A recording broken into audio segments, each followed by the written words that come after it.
Hey, welcome back to Sound Just Like a Pro. My name is William, and today we're going to be unboxing the Rodecaster Pro 2. And if you're not new to this channel, then you've heard me say before in other videos of interfaces and mixers and podcast interfaces and things like that, that this is the ultimate goal, the Rodecaster Pro 2. It was originally the Rodecaster Pro, and then they came out with this guy. So I'm very excited to have the Rodecaster Pro 2 in my arsenal of tools, you know, in my audio toolbox. I haven't really used it yet, so I just wanted to show you what's in the box. A lot of people have questions about that. Everybody wants to know what's in the box. So I'm gonna take you down to my kitchen. There's better lighting and we have a table to spread out. And I'm gonna open the box and we're gonna see like what cables come in it, what it looks like, kind of get some knee-jerk thoughts while opening it and going through the setup wizard and just getting it kind of fired up and brought to life. And then I'm gonna bring you back into my studio in here and I'm gonna give you some further thoughts on it. So if you stick around to the end of the video, you'll get my kind of raw, unfiltered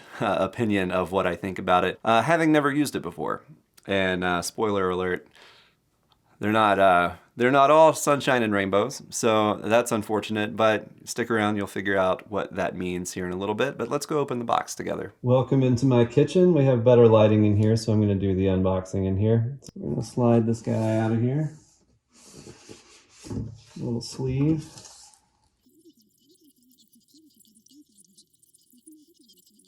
So they're just trying to sell us some other things. You have a QR code here, trying to get you to buy the pod mic and your extension arm here, some headphones.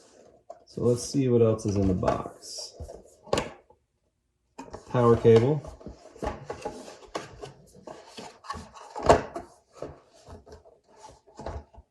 That's what it seems like. Boom. I don't know why they couldn't just make a regular old IEC cable for that, but nobody asked me about anything. The box continues to open back there, and this is the guy. This is the thing. So, comes in wrapped here, so that's nice. I'm going to have to do a comparison video between the first one and the second one. I don't personally own the first iteration of this, but I've used one, and I remember it being really a lot bigger, like cartoonly bigger than this, but I may be wrong. So we'll talk about the unit here in a second. Let's see what else is in here. There's got to be some more cables and an owner's manual, all sorts of stuff. So, oh, sweet, USB-C, USB-C. The DC converter here, so you plug your AC cable in there and you have your USB-C that goes into the unit. That's cool. So we have our connection cable and our power cable in the box, so that's nice. That is what the QR code is for. If you can see that, it is for compatible software, accessories, and the user guide. So if you want to read about this guy, you're going to have to scan that QR code, or I guess you could always just Google the manual. I'm sure it's online somewhere. Nice. So just going down the back of the box here, we have the 5.5-inch touchscreen. So that's nice. With haptic feedback, so you can actually, it's almost like tactile buttons. When you hit it, you can feel them, which is kind of awesome. And so just build quality wise, the faders seem really solid. I could stand to have them be a little tighter, I would think, but the knobs feel good. I did feel the knobs earlier. That guy feels good. Record, start, stop. I'd like a little more resistance there to make it feel like I'm doing something good. When I hit that, same here, the buttons don't feel super great, but as long as it sounds good, that's good. QR code on the device itself, I'm assuming that's the same QR code. We'll see. Have your various stud holes there for your mounting, but rubberized feet there, so theoretically it's not going to slide around a whole lot. So that's cool. So we have juice on the AC to DC converter, and we're going to slide this guy straight into there by the power button, and we're going to fire it up. Nice. So it's coming to life. Very cool. And this is the SanDisk ImageMate Pro. It's a 64 gigabyte, 200 megabyte read speed, 90 write speed with the adapter. I'm bummed about this. This was my gripe with the first version, was that it was a micro SD card, and I just, for the life of me, I can't figure out why they wouldn't have made the second version with a real full-size SD card. But here we are, and it goes right there, if you can see that, right beside the power inlet. So we have your 4 combo jacks there, you have your headphone output, and you have monitor left and right. And I actually don't know this, but I would like to believe that our big knob right here can be assigned to monitor level. So if you're using this as an audio interface, which I plan to, in part, use it as that, I would love to have a volume control for my studio monitors. I'm going to figure out about that. I'm going to do another few videos on this. I just wanted to do an unboxing and kind of a once over of everything. So let's get started here. So we're going to hit the blue button, and we're going to go English. I'm assuming you can read that. We're going to go English. Oh, we're going to say the date. It is 2000. Oh, let's use this. So it's pretty intuitive. It is February 25th, and it is currently 11:36. I'll say 11:36 and a half p.m. Eastern Time. Boom. And it is p.m. Nice. And I'd love to show date and time on the home screen, and it was already pre-selected, so it is 11:36 p.m. And so we're going to hit the blue button. Let's connect to Wi-Fi. That's cool. And there it is. So when we put that stuff in there, it is connecting, verifying, all that stuff. So I don't know how long that takes. There you go. It takes that long.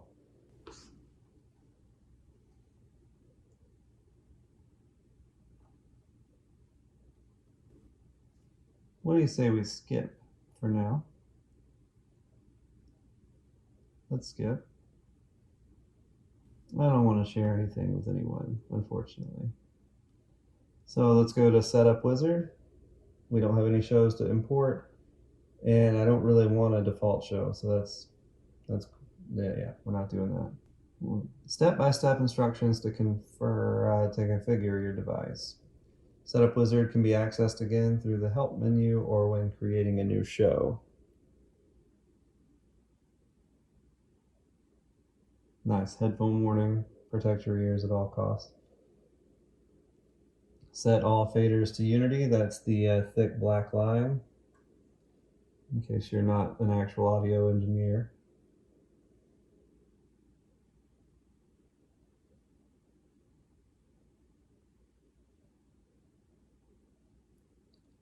All headphones are set to minimum level. That's good.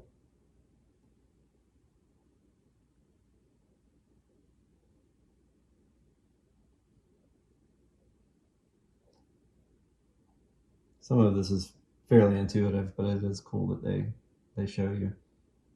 Rear combo jacks, there you go. So you can plug in instruments or microphones, which will be great because that was one of my main concerns with the first iteration as well. I couldn't plug in a guitar into it. And so I was using it for 1 week. I used one as my interface to teach guitar lessons over Zoom. And I had to get like a DI and a bunch of weird stuff I couldn't just plug in. So this will solve that, and that's very cool.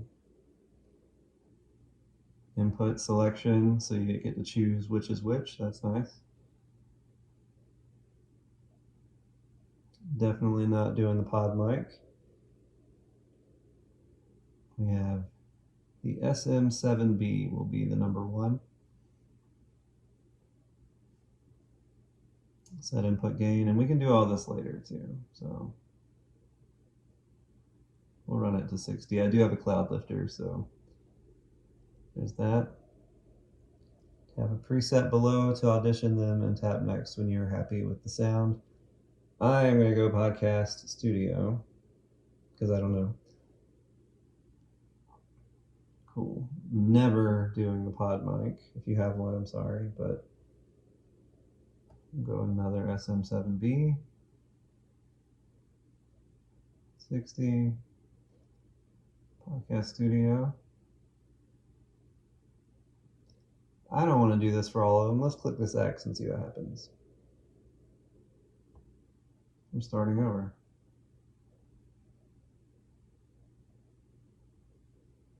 Interesting. So you have to go through all this? There you go, 2 mics, 2 instruments.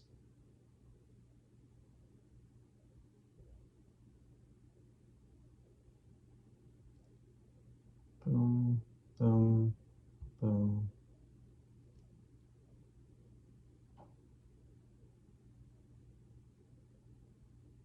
Actually, for these demonstration purposes, let's go dynamic. We'll put an SM58 on the second one.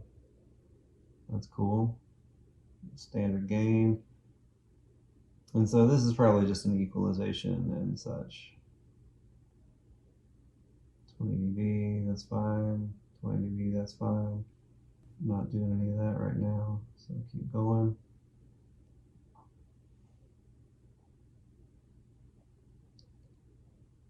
Okay, so if you want to use this as an input or an interface,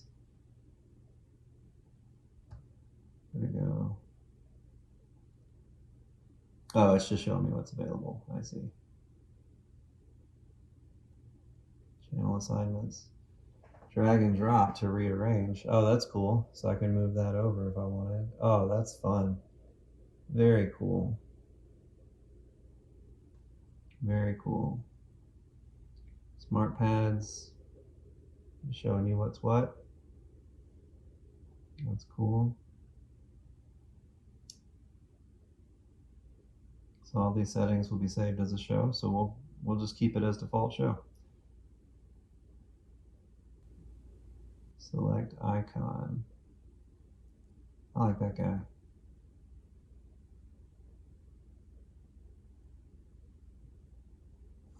Default show will be that guy. That's fun. Does it? Oh, look at that. Look at that. Time is still right. It's going to be cool, I think. Oh, fun. This is great. It actually has names of what these pads are. So we have rim shot is blue, we have trombone, chimes, crickets, record scratch, applause, air horn, music bed. Cool, very good stuff. And then we have a monitor level. Look at that.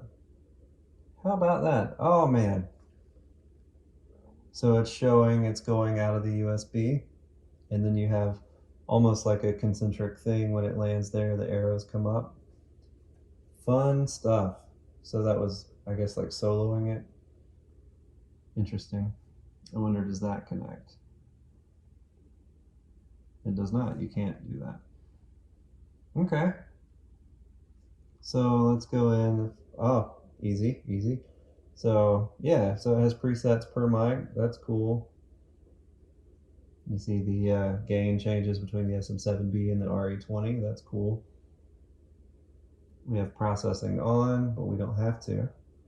We have effects, echo, reverb, all that stuff. Settings. Very cool. There's a lot to learn here, but it's cool. We are doing a good thing here with this guy. Way to go, Rode. I can't wait to hear what it sounds like. I don't know any of that yet, but well, time will tell. So you can go into settings, system. Interesting.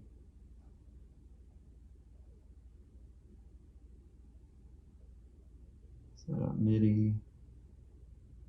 I am on the network, but if I wanted to go to wired, I could. Cool. Date and time if we ever need to change that. Other than that, we're good to go. And we'll just plug in everything as it corresponds there. In our next video, we'll be definitely showing a lot more about it, but that is what is in the box and what is not in the box and what it looks like to go through on the setup. So here we are back in the studio. This is the Rodecaster Pro 2. I'm getting used to it, getting familiar with it right now, and then I'm gonna go through some more review and dive deeper into it later. But I promised you some knee-jerk reactions to just what it felt like opening the box and seeing what it was. And I told you it's not all sunshine and rainbows, but I'll start with the sunshine. The sunshine portion and the rainbows portion is probably something you might have heard before if this is not your first video on this particular mixer. I do like the volume knob here so you can run passive monitors and things, so you could use it as just a standalone audio interface if you want to, plug it in with the USB-C and into your computer and go that way. So that's cool. I do like that the record button is over on the left and kind of tucked up out of the way, and not that big, like crazy square rectangle thing that's over on the Rodecaster Pro, the original version. So that part is cool. It seems to have some good gain in it. I mean, I don't actually have the SM7B plugged into a cloud lifter at the moment, and you can see the VU meter even way beyond broadcast range. Like it's still picking up pretty well, so that's encouraging. We're gonna dive into it in the next video and check that out, but visually it seems like it's doing really well even without a cloud lifter, so that's cool. And also the combination jacks, that is the one improvement that I knew that I wanted in a 2.0 model. They are there, and so I'm excited about that. I'm excited to get to use those and use this for what I needed the other one for when I borrowed it from a friend about a year ago. And so I'm excited about that. So here's kind of the dark cloud over the sunshine and rainbows. I think they lost their way a little bit. I mean, obviously the market can speak, and the reason they made a 2.0 is because they thought they needed to, based on the end users that were trying to use the Rodecaster Pro original. And I'm one of those people. Like, I wanted the combination jacks and that kind of stuff, so I'm proud of them for incorporating that kind of stuff that people want into the new model. What I think, where I kind of feel like they lost their way a little bit, and it's just my opinion, but all like the extra USB channel is for regular old people that just want to do like what I'm doing, that want a more simplistic model. You kind of get the good or the bad with the good in this case, because like I don't need the second USB, I don't need the chat thing, like I don't need to open up my list of audio sources on my computer and see all of that stuff. Like if it were me, I would want it to be more simple in the setup process. And the setup wizard wasn't really as I don't know, intuitive. I don't know, I mean, because I like to think of myself as a smart person, and obviously I got through it. But it just, I feel like it could have been easier. That part of it could have been easier. The barrier to entry, like you shouldn't have to sit there for like 10 minutes or whatever it wound up being, trying to figure out how to set up the thing. Like there should be like a skip all this thing and like figure it out as you go option, in my opinion, so that it fires up faster. But the second USB thing, like obviously that's for like the gamer market and like the more high-end like podcast, like big production kind of vibe. I could see how that is definitely something that a lot of people will like. I just don't know that I do. And is that a deal breaker? I mean, I don't know, because I ultimately I don't even know how it sounds yet. So like that will come in future videos. But I'm just thinking, taking it out of the box, like looking at it, trying to figure out where to go from here. I don't know that I like some of those things, but I may be astounded by the way it sounds and the way that it operates now that it's up and running. And I'll get back to you on that, and I will happily eat all my words if I find that to be true. But I think it's a little too much. I think they were trying to appease a bigger market and wound up kind of alienating who they built this for to begin with, which is a very simple and easy to use podcast mixer. I say that because now you have to navigate like the Bluetooth and the multiple USBs, and there's the chat, and like those aren't even on the actual, you know, tactile faders. Well, USB 2 is actually at this point, but it's just not as intuitive as you would think it should be, or as I would think it should be. So that's just kind of a hot take, I guess, because I hope to be wowed by the way that it functions and the way that it sounds when I actually start using it. But as of right now, I'm on the fence, and I will let you know. I'll get back to you. The crazy part is that we got to version 2.0 and we still have the micro SD card. Like, that's fine. You can get them to hold as much information as you want. It's so weird that it's so small, and like you have to have the adapter, like cartridge and all that, like the Super Game Boy for Game Boy versus, you know, Super Nintendo games back in the day, for all of you people that are my age that remember that type of thing. It's just weird to me that a pro level thing that is this size, they couldn't figure out how to put a full-size SD card slot. So I don't like that. But I mean, again, that could be me being petty. That could be me being just difficult for no reason. I don't know, because it obviously works. People use it. People love it. I'm probably going to use it and love it also. But that's my hot take on the Rodecaster Pro 2. Definitely stay tuned for more things related to the Rodecaster Pro 2.